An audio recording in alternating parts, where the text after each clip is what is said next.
क्या हाल है दोस्तों। Welcome to C programming video tutorials series presented by learning lad Hindi. और सी प्रोग्रामिंग लैंग्वेज के इस पहले वीडियो पे हम लोग ये देखेंगे कि सी प्रोग्रामिंग लैंग्वेज क्या है, इसका हिस्ट्री क्या है और इसे आपको क्यों सीखना चाहिए। आप सबको ये पता है कि ये कंप्यूटर जो है ये एक जनरल पर्पस मशीन है जो बहुत सारे कंप्यूटेशनल टास्क को कर सकता है। पर बात यह है कि ये कंप्यूटर जो है ये खुद कुछ नहीं कर सकता है। जो भी काम इस कंप्यूटर से करवाने के लिए हमें इसे इंस्ट्रक्शन देना पड़ता है, और जो इंस्ट्रक्शंस हम लोग इस कंप्यूटर को देते हैं उसे प्रोग्राम कहते हैं। और जो लोग कंप्यूटर्स के लिए इंस्ट्रक्शंस या फिर प्रोग्राम को राइट करते हैं उसे हम लोग प्रोग्रामर कहते हैं। यहाँ पे जिस लैंग्वेज पे इन इंस्ट्रक्शंस या फिर इस प्रोग्राम को लिखा जाता है उसे प्रोग्रामिंग लैंग्वेज कहा जाता है। तो यहाँ पे प्रोग्रामर प्रोग्रामिंग लैंग्वेज को यूज़ करके कंप्यूटर के लिए प्रोग्राम्स या फिर इंस्ट्रक्शन को राइट करता है और ये कंप्यूटर उन इंस्ट्रक्शन के हिसाब से काम करता है। तो अभी ये सी लैंग्वेज जो है ये एक कंप्यूटर प्रोग्रामिंग लैंग्वेज है जिसे यूज़ करके हम लोग प्रोग्राम्स राइट कर सकते हैं, या फिर इस सी प्रोग्रामिंग लैंग्वेज को यूज़ करके हम लोग इस कंप्यूटर को इंस्ट्रक्शंस दे सकते हैं। तो अभी हम लोग ये देखेंगे कि इस सी प्रोग्रामिंग लैंग्वेज का हिस्ट्री क्या है। इस सी प्रोग्रामिंग लैंग्वेज को 1972 पे AT&T के बेल लैबोरेटरीज पे डेनिस रिची और उसके टीम ने इसे क्रिएट किया। डेनिस रिची ने ये जो नया लैंग्वेज उसने क्रिएट किया था उसे सी लैंग्वेज इसलिए कहा क्योंकि ये जो नया लैंग्वेज था ये बी लैंग्वेज से इंस्पायर्ड था, या फिर बी लैंग्वेज के अंदर जो बहुत सारे फीचर्स थे उसे यूज़ करके डेनिस रिची ने इस नए लैंग्वेज को क्रिएट किया था, इसलिए उसने इसे सी लैंग्वेज कहा था। और ये बी लैंग्वेज जो है ये एक और लैंग्वेज से प्रेरित था और उसका नाम है BCPL। और ओरिजिनली जब इस सी प्रोग्रामिंग लैंग्वेज को क्रिएट किया था तो इसे कंप्यूटर ऑपरेटिंग सिस्टम और कंपाइलर्स को राइट करने के लिए बनाया गया था। पर बाद में इसकी सिंप्लिसिटी और जो फीचर ये प्रोवाइड करता है उसकी वजह से सी प्रोग्रामिंग लैंग्वेज बहुत फेमस प्रोग्रामिंग लैंग्वेज बना। और आज भी सी प्रोग्रामिंग लैंग्वेज जो है ये एक बहुत famous widely used programming language है। तो अभी आप लोग सोच रहे होंगे कि अच्छा ठीक है, फिर भी हम लोग इस सी प्रोग्रामिंग लैंग्वेज को क्यों सीखे जब बहुत सारे और प्रोग्रामिंग लैंग्वेजेस अवेलेबल है। तो यहाँ पे जो भी लैंग्वेज आप लोग सीखना चाहेंगे वो एक सिंपल और इजी टू लर्न लैंग्वेज होना चाहिए।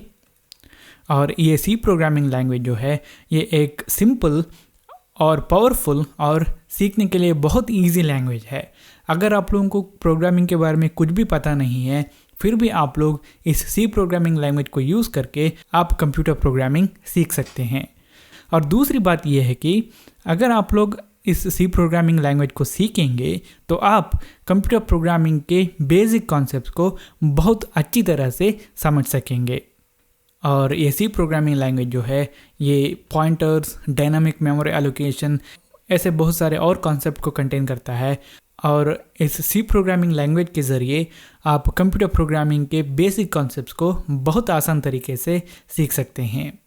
अभी नेक्स्ट बात यह है कि जो भी प्रोग्रामिंग लैंग्वेज आप लोग सीखेंगे या फिर जो भी प्रोग्रामिंग लैंग्वेज को यूज़ करके आप लोग जो प्रोग्राम्स या फिर सॉफ्टवेयर बनाएंगे वो सॉफ्टवेयर एफिशिएंट होना चाहिए और वो सॉफ्टवेयर रिलायबल होना चाहिए और वो प्रोग्राम्स हाई परफॉर्मिंग होना चाहिए।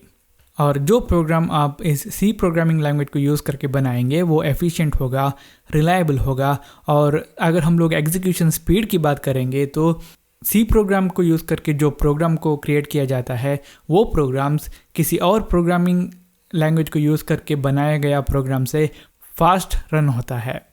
और उसकी वजह से सी प्रोग्रामिंग लैंग्वेज को जहाँ पे यूज़ किया जाता है जहाँ बहुत कम रिसोर्सेस अवेलेबल है और आपको एक एफिशिएंट प्रोग्राम को क्रिएट करना है। फॉर एग्जांपल एम्बेडेड डिवाइस में सी प्रोग्रामिंग लैंग्वेज को यूज़ किया जाता है। तो अभी नेक्स्ट बात यह है कि अगर आप लोग इस सी प्रोग्रामिंग लैंग्वेज को जानते हैं तो आपको C++, जावा सी शार्प या फिर कोई और प्रोग्रामिंग लैंग्वेज को सीखना बहुत इजी होगा। क्योंकि जैसे मैंने अभी प्रीवियसली बताया, अगर आप लोग सी प्रोग्रामिंग को सीखते हैं तो आप बहुत सारे कंप्यूटर प्रोग्रामिंग बेसिक्स को सीखेंगे, तो उसके बाद ये जो एडवांस टॉपिक्स है उन्हें सीखना बहुत इजी होगा। और दूसरी बात यह है कि सी प्रोग्रामिंग लैंग्वेज को इन जो मॉडर्न लैंग्वेजेस है उन्हें बनाने के लिए यूज़ किया गया है। और बहुत सारे मॉडर्न प्रोग्रामिंग लैंग्वेजेस में सी प्रोग्रामिंग के बहुत सारे फीचर यूज़ किया गया है, और उसकी वजह से सी को मदर ऑफ ऑल लैंग्वेजेस भी कहा जाता है।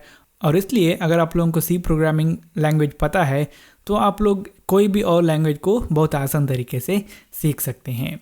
अभी नेक्स्ट बात यह है कि सी जो है ये एक जनरल पर्पस प्रोग्रामिंग लैंग्वेज है। इसका मतलब है कि आप लोग इस सी प्रोग्रामिंग लैंग्वेज को यूज़ करके बहुत सारे डिफरेंट टाइप के प्रोग्राम्स या सॉफ्टवेयर को बना सकते हैं। आप इस सी लैंग्वेज को यूज़ करके डिवाइस ड्राइवर्स को राइट कर सकते हैं, और आप लोग गेम बना रहे हैं तो उसमें भी आप लोग सी लैंग्वेज को यूज़ कर सकते हैं। और जैसे मैंने कहा, बहुत सारे नई प्रोग्रामिंग लैंग्वेज को क्रिएट करते वक्त सी को यूज़ किया जाता है, और बहुत सारे ऑपरेटिंग सिस्टम है उनके मेजर पार्ट्स को सी प्रोग्रामिंग लैंग्वेज में लिखा जाता है। और जैसे मैंने कहा, एम्बेडेड डिवाइसेस है उन्हें प्रोग्राम करने के लिए भी सी लैंग्वेज को यूज़ किया जाता है। और आप लोग इस सी प्रोग्रामिंग लैंग्वेज को यूज़ करके वर्ड प्रोसेसर को क्रिएट कर सकते हैं और बहुत सारे प्रोग्राम को क्रिएट कर सकते हैं। अगर आप लोगों को मुझे एक बड़ा सा एग्जाम्पल देना है तो नासा ने मंगल ग्रह पे एक क्यूरियोसिटी रोवर को भेजा है, और उस रोवर के अंदर जो प्रोग्राम्स है उन्हें ज़्यादातर सी प्रोग्रामिंग लैंग्वेज को यूज़ करके बनाया गया है। तो आप लोग ये समझ सकते हैं कि सी प्रोग्रामिंग लैंग्वेज को यूज़ करके कितने कॉम्प्लेक्स प्रोग्राम को भी हम लोग बना सकते हैं। तो ये हुआ दोस्तों सी प्रोग्रामिंग के इंट्रोडक्शन, हिस्ट्री और इसे आपको क्यों सीखना है इसके बारे में। और अगर आप लोग नए हैं और आपको ये पता नहीं है कि कंप्यूटर प्रोग्रामिंग क्या है, प्रोग्रामिंग लैंग्वेज क्या है, और इसी तरह कुछ बेसिक्स भी पता नहीं है, तो आप लोग मेरे एक वीडियो को देख सकते हैं जिसके अंदर मैंने computer programming, programming languages, compilation, interpretation, इन सब के बारे में